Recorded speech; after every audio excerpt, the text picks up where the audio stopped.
एक विचार है जो इस तरफ से उस तरफ एक पुल बांधता है हम दोनों को बांधने के लिए। तो देखिए, हम प्रकृति उपासक हैं। जब हम प्रकृति से दूर हुए तो हमने अपनी प्रकृति का वर्ण किया और उन्हें प्रतीकों में माना, और जब हम अपनी संस्कृति में सभ्यता का समावेश करते चले गए तो हमने यहाँ पे इन्हें चित्रित, वर्णित और रूप का अलंकार दिया और उन्हें प्रतिमाओं में ढाला। आइए, अरण्य समाज के मैं कुछ ऐसे पक्ष, दार्शनिक पक्ष आपके सामने रखना चाहती हूँ जो जानकर आपको भी अच्छा लगेगा। ये शोध का एक रिफ्लेक्टिव जर्नल है। हम कह सकते हैं कि जब भी हम किसी जर्नल को पढ़ते हैं या इन चीज़ों को देखते हैं तो जो लिखने वाला होता है इन चीज़ों को बढ़ा चढ़ा कर लिखता है। अगर कोई कल से मुझसे बहुत सारे प्रश्न हो रहे हैं कि आप कौन हैं। अगर मैं कहती हूँ कि मैं स्वाति हूँ तो यह अस्तित्व को नकार दिया जाता है, लेकिन अगर मैं कहती हूँ कि मैं सूरज का वो सातवां घोड़ा हूँ जिस पर किसका बस नहीं, तो आप मुझे एक और संज्ञा दे सकते हैं, बेबाक, चंचल, कह सकते हैं ना। तो शोध वही है जो आप अपना जो देख रहे हैं, जिन चीज़ों को कर रहे हैं, उस दर्शन के साथ सामने लाइए जो समाज को प्रभावित करे। आइए हम देखते हैं संस्कृति के कुछ ऐसी ही झलक। नेक्स्ट, हमारे अरण्य समाज में बहुत सारी भ्रांतियां और बहुत सारी मान्यताएं प्रचलित हैं, लेकिन आप ये मानते होंगे कि ये वास्तव में एक जीवंत संग्रहालय का रूप है। आप देख सकते हैं, मैं छत्तीसगढ़ की बेटी और मेरा नाम है स्वाति, और मैं यहाँ पे ऐसे बहुत सारे जनजातियों पर संबंधित अपने छोटे छोटे फिलॉसफी को लेकर इनके साथ काम करती हूँ। यहाँ पे आप देख रहे हैं बैगा समाज के कुछ लोगों को, जिनमें आप देख रहे हैं कि वो अपने शरीर पर गोदना बना रहे हैं। ये एक जीवंतता ही तो है जो संग्रहालित रूप में हमारे साथ भी है। आज जब हम टैटू बनवाते हैं तो हम बड़े मॉडर्न लगते हैं, लेकिन जब हम इनको देखने जाते हैं तो बड़े विचित्र और अद्भुत नज़रों से देखते हैं। क्यों? नज़रिया क्यों बदल जाता है? जब हम एक ही वृक्ष के, एक ही बीज के सभी पार्ट हैं तो क्यों हमारे अस्तित्व को इस तरह अलग से देखा जाता है? आप देख रहे हैं बैगा संस्कृति के सामूहिक नृत्य के बारे में। इनके ऐसे बहुत सारे संस्कार हैं, जन्म से लेकर मृत्यु तक इतने सारे संस्कार हैं जिन्होंने अपना वर्ण उसी रूप में करते हुए आज भी अपने संस्कृति और सभ्यता को बचाकर रखा हुआ है। नेक्स्ट, लोकमत जी, इनके मैंने अभी कहा दर्शन एक हमारे डेली का रूटीन है जो हम करते हैं। दर्शन ये आपको एक गति प्रदान करता है अपने आप को सिद्धांत के रूप में परिणित करने के लिए। आप देख रहे हैं जैसे कि मैं इस छोटे छोटे एक उनके हैं, ट्राइबल के हैं, उनके मैं बारे में आपको बताऊंगी। जैसे आप वो महिला को देख रहे हैं, उनके हाथ में बहुत सारी मुंदरियां हैं जिनको हम मुंदरी कहते हैं। इनकी एक बहुत अच्छी फिलॉसफी है। जब आप जानते हैं कि एक लड़का एक लड़की जब बड़े होते हैं, अपने गतिशील अवस्था में आते हैं तो हार्मोन अनबैलेंस होते हैं, और एक ये स्वाभाविक सी प्रक्रिया होती है कि हम किसी के दोस्त बन जाते हैं या कोई हमें अच्छा लगने लगता है। तो यहाँ पे उसके अस्तित्व है उसको स्वीकार किया जाता है। एक लड़का एक लड़की दोस्त हो सकते हैं, और वो लड़का चाहे तो उसे चिन्हारी के रूप में अपनी एक वो अंगूठी पहनाता है जिन्हें चिन्हारी मुद्री कहते हैं। और मज़े की बात ये है कि वो उसको शादी के बाद भी धारण कर सकती है। मतलब कितनी खूबसूरती है। आप अगर किसी को धारण करना चाहते हैं तो उनके पास्ट के साथ आप उनको एक्सेप्ट करिए। क्या आज हमारा सभ्य संस्कारित समाज ये करने की अनुमति हमें देता है? नहीं देता। आप देख रहे हैं आज पिछले ही महीने प्यार का त्यौहार लव गुरु संसार गुलाबों के रूप में दिया गया, लेकिन यहाँ एक प्रेमी अपनी प्रेमिका को अपने प्रेम को दर्शाने के लिए ककई देता है और वो उतने ही प्यार से उसे लगाती है। और जब ये दोनों एक रंग के लगाते हैं तो हाँ, दूर से पता चलता है कि वो उसके लिए कमिटेड है, क्योंकि हमारे में एक संस्कृति है कि लड़कियों को एक बहुत पावरफुल दिया गया है एक अधिकार, वर्ण करने का। और ये सनातन की हमारी परंपरा है कि लड़कियां चुनाव करती हैं, लेकिन आज इस सभ्य समाज में कौन है, कहाँ है वो लड़कियां। तीसरा आप देख रहे हैं धनकुल वाद्य यंत्र। ये हमारे दक्षिण बस्तर का एक आसपास की चीज़ों से बनाया हुआ एक संगीत और अनुष्ठानिक प्रक्रिया है। जानते हैं ये क्या है? ये खुशी और उत्साह का प्रतीक है। आपके पास जब कुछ भी नहीं होता तब भी आपके पास बहुत कुछ होता है। आपको खुशियों को ढूंढने के लिए कहीं जाना नहीं पड़ता, खुशियाँ आपके अंदर होती है। आप जैसा महसूस करेंगे आपको वैसे ही खुशी प्राप्त होगी। आइए इस लोकमत से हम दूसरे पॉइंट की ओर चलते हैं। सेकंड स्लाइड, लोक परंपराओं में शिक्षण, माध्यम और संस्कार। अब मेरा आपसे एक क्वेश्चन, आप सभी यहाँ पे कल्चर से रिलेटेड होंगे और आप लोगों ने घोटुल के बारे में ये ज़रूर पढ़ा या जाना होगा, तो मैं जानना चाहती हूँ कि आप घोटुल के बारे में क्या जानते हैं? देखा है? हाँ, थोड़ा सा बताएंगे आप? कोई बताना चाहेगा घोटुल के बारे में? जी, अच्छा लगा सर, आप सब जाग गए हैं।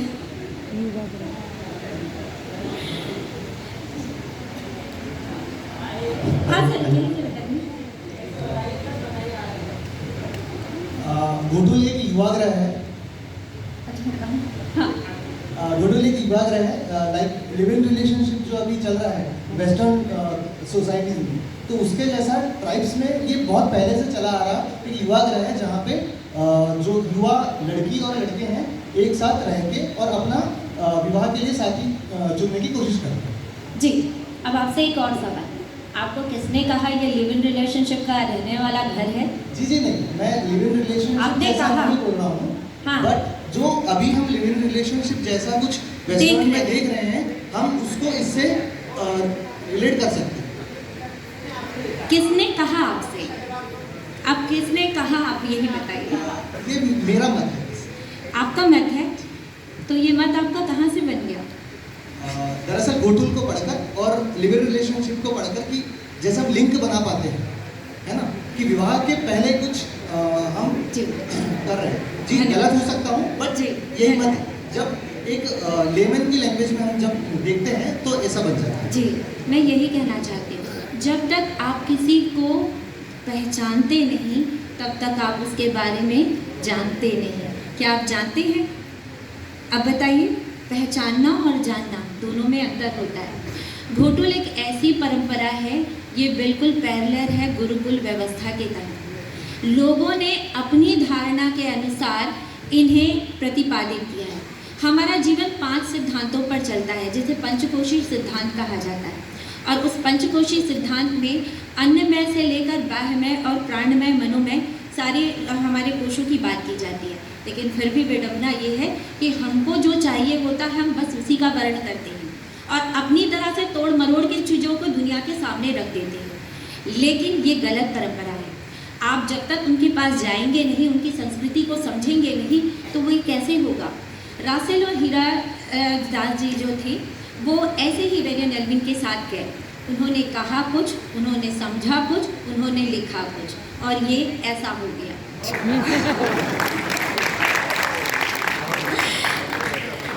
तो किसी को जानने पहचानने के लिए आपको उनके पास जाना होता है। सबसे कठिन है सरल होना। जो सरल होना है वो सबसे कठिन होता है। और घोटुल के बारे में आपको मैं बताती हूँ। घोटुल एक ऐसी व्यवस्था है जहाँ पर 10 साल के बच्चों को, घोटुल हर गांव का एक होता है। गांव में कोई एक जाति नहीं होती, गांव में बहुत सारी जातियां और उपजातियां भी होती है। लेकिन घोटुल उस मुखिया का एक आग्रह और आवेदन होता है कि आप अपने बच्चों को संस्कारित करने के लिए इस विद्यालय में भेजें। और गांव का प्रत्येक व्यक्ति 10 साल के अपने बच्चे को घोटुल में अपनी जो संस्कार की दीक्षा के लिए वहाँ भेजता है। और वहाँ पर रोज़ शाम के लड़का और लड़की उस घोटुल में प्रवेश करते हैं। और वहाँ पे उस घर पे 2 डिज़ाइन होते हैं, जिधर एक लड़का और लड़की रहता है। मैंने दिखाया अभी आपको, ये 5 पीढ़ी पुराना घोटुल था। यहाँ पे लाया और लयोर कहा जाता है। इन्हें जोड़ने के लिए यहाँ पर बहुत सारे पद में लोग काम करते हैं। आपको पता है, अगर गांव में कुछ दुख हुआ, सुख हुआ, एक तरह से कहिए कोई इवेंट होने वाला है, उनका पूरा मैनेजमेंट ये घोटुल करता है, ये घोटुल इनका मैनेजमेंट करता है। और सबसे बड़ी बात, यहाँ पे लड़कियों को चुनने का अधिकार दिया जाता है कि हाँ, आप देख लीजिए कि आपके साथ यहाँ पे जो साथी है, अगर आपको लगता है कि आप इनसे किसी को वरण कर सकते हैं तो आप वरण कर लीजिए, नहीं लगता तो आप किसी और घोटुल के व्यक्ति को वरण कर सकते हैं। ये लिव इन रिलेशनशिप का कॉन्सेप्ट नहीं है, ये लिव इन रिलेशनशिप का कॉन्सेप्ट नहीं है।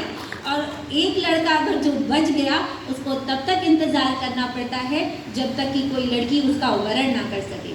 और जिस दिन वो वापस इस घोटुल से जाते हैं तो वो वापस घोटुल में वापस आ नहीं सकते। वो दिन उनके लिए सबसे दुख का दिन होता है, क्योंकि अपने दोस्तों से, अपनों से बिछड़ना क्या होता है हम बहुत अच्छे से जानते हैं। तो वो लड़कियां कभी इसके बाद घोटुल में जाने के बाद वो शादी करती हैं, और शादी के बाद वो कभी घोटुल के अंदर प्रवेश नहीं कर पाती, और लड़के सिखाने के लिए आते हैं। आपको पता, घोटुल पे जो चीज़ें बनती है वो ये सिर्फ मेरा या मेरे परिवार का नहीं होगा, वो वहाँ पे ऐसे ही रख दिया जाता है कि आने वाली पीढ़ियाँ उसको ऐसे ही एज इट इज़ उठाए और वहाँ से अपनी चीज़ों को शुरुआत करें। यहाँ मेरा और तेरा का भेद नहीं है, यही तो गुरुकुल पद्धति है। तो हम इनसे अलग कैसे? हम उस वट के छाए में पल रहे हैं, और उस वट के ऊपर देखिए इतनी सारी जैव विविधताएं भरी हुई हैं, जिनमें हर अस्तित्व को स्वीकारा गया है। तो आप देख सकते हैं घोटुल के इतनी सारी विशेषताएं हैं, और लोगों ने अपने मन से कह दिया लिव इन रिलेशनशिप। क्या बात है। आइए हम दूसरी स्लाइड की ओर चलते हैं। शक्ति की अवधारणा जी, शक्ति की अवधारणा, जैसा कि आप सब जानते हैं, सनातन एक विचार है। विचार एक बीज है, और बीज में शक्ति है, जिसे तारा कहे, सुपरनोवा कहे, डिस्ट्रॉयर कहे, और या क्रिएटर कहे। तो हम सब शक्ति के उपासक हैं। जब हम प्रकृति की पूजा प्रकृति के रूप में करते हैं तो हमारी शक्ति की आराधना हो जाती है।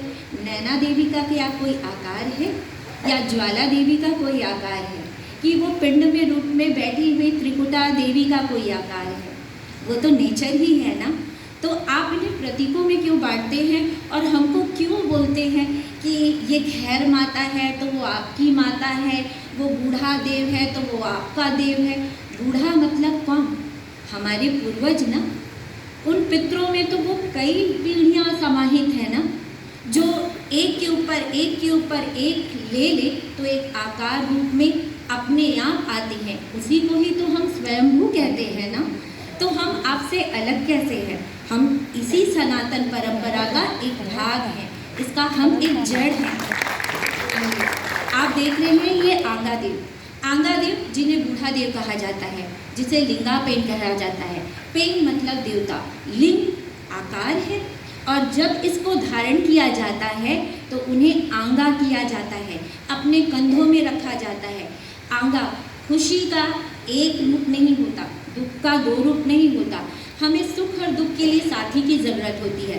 तो जब इस देव को आप अपने शरीर में धारण करके एकत्व की भावना लेकर गांव से गुजरते हैं तो वो है हमारे बस्तर के राजा आंगा भंगाराम देव। तो इनकी अगुवाई हमेशा सभी देश समुदाय के लिए बहुत अनिवार्य रही है हमारे काल परिस्थितियों में। आगे नेक्स्ट स्लाइड। आप देख रहे हैं मैं एक और इसमें पार्ट लेकर आई हूँ। हमारे धर्म के विचारों में हमारे साथ है लोक कृषि पद्धति और अन्नदान की परंपरा। आप हमारे कृषि पद्धतियों में देखें, जब हमारे यहाँ सूखाग्रस्त हुआ और हमारे देश में कि जैविक खाद और इन चीज़ों की बात कही गई तो हमने अपनी भूमिका खो दी और अपनी उर्वरकता को हमने दूसरों के हाथ में सौंप दी। आप इनसे सीखिए कम पानी में किस तरह आप अनाज उगा सकते हैं। आज पानी की ज़रूरत तो सभी को है ना, कम है तो मिलेट्स क्यों ज़रूरी हो गए, इसीलिए ज़रूरी हो गए। हम धान या चावल खाने वाले या गेहूं खाने वाले नहीं हैं, हम तो मोटा अनाज खाने वाले हैं, क्योंकि किसी देश की जो स्थिति और परिस्थिति और भौगोलिक परिवेश होता है वो वहाँ की नागरिकता और उस व्यक्ति के निर्माण के लिए बहुत आवश्यक तत्व होता है। हमारी ऐसी कितनी सारी कृषि प्रणालियाँ हैं जिनमें बेवर खेती आती है, उन्हीं की कई प्रकार की और विधियाँ हैं। आप देखिए हमारे यहाँ एक बैगा समाज है, आप जानते होंगे मध्य प्रदेश की अनुसूची में दूसरा स्थान रखता है बैगा।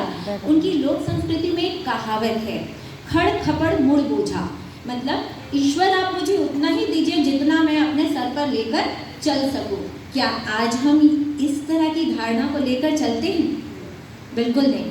हमें अन्नदान, हमारे संस्कार में है अन्नदान करना, कि तुम भी और हम भी, ना तुम है ना मैं हूँ, हम हैं, तो ये दुनिया है। आइए इसी में हम तीसरे कॉन्सेप्ट को देखते हैं इनके। Third slide. कल यहाँ पे आचार्य जी और बहुत सारे गुरुजनों से बात हो रही थी, बड़े बड़े शब्द आ रहे थे, कर्तव्य, स्वबोध, आत्मबोध, ये शब्दों का बड़ा बड़ा जाल जो तकनीकी रूप से आप जैसे विद्वतजनों के लिए बहुत बड़ा होगा, लेकिन मैं तो कोई डॉक्टरेट नहीं हूँ, मैं तो एक सामान्य व्यक्ति हूँ, तो मुझे इस सरल भाषा में समझाया ये ना कि मेरे कर्तव्य और मेरे स्वबोध क्या हैं। तो ये आपको हमारे ट्रेडिशन और कल्चर में बहुत अच्छे से दिखाई देंगे। जैसे कि आज भी ये किसी एक धर्म की बात नहीं, एक जाति की बात नहीं, गांव में आप जिस परंपराओं को देखने जाते हैं, आज भी बीजों को लगाने से पहले उन्हें संस्कारित किया जाता है, जिसे पूजाई कहा जाता है। तो आप देख सकते हैं ये भारत के हर हिस्से में किसी न किसी तरह से इन सभ्यताओं को समावेशित किया गया है। वेशभूषा मैंने यहाँ पे बैगा टाइप का लिया, इन्हें पता भी नहीं है कि वो कितनी पीढ़ियों से इन जो ट्रेडिशनल जो ड्रेस है उनको कैरी करते आ रहे हैं। इनका नाम है मूंगी फरिया, लाल चकधरिया, और जब इसको बारीकी से देखेंगे तो इनमें 5 कलर का समायोजन है जो हमारे शरीर के पंच तत्वों को बताता है। तो सोचिए आप किसी चीज़ को जब अपने आप में अंगीकृत करते हैं तो वो आपको कितनी शक्ति और ऊर्जा प्रदान करता है। क्या हम सनातन से अलग हैं? नेक्स्ट अब एक पीछे प्रीवियस और एक पीछे, हाँ ये क्वेश्चन में लिया, ये क्वेश्चन में लिया, ये नेक्स्ट आगे लास्ट, इसके बाद ये आपके लिए क्वेश्चन। अभी सर एआई की बात कर रहे थे, सर से मैंने अभी ही बात किया कि सर मैं एक नारायणपुर की लड़की हूँ जहाँ पे नेटवर्क काम नहीं करता, जहाँ पे अभी तक के आपको जान के आश्चर्य होगा कि वहाँ पे खेती की एक पद्धति है जिसे पेंदा पद्धति कहा जाता है।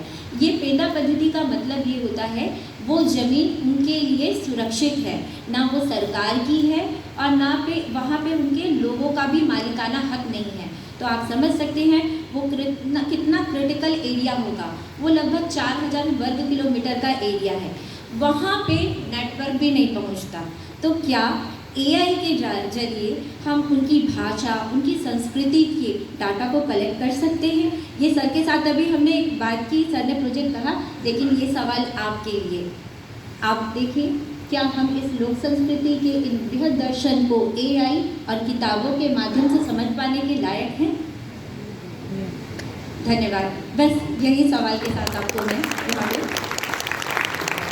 जी धन्यवाद। ये मेरा एक आहुति था स्वाहा।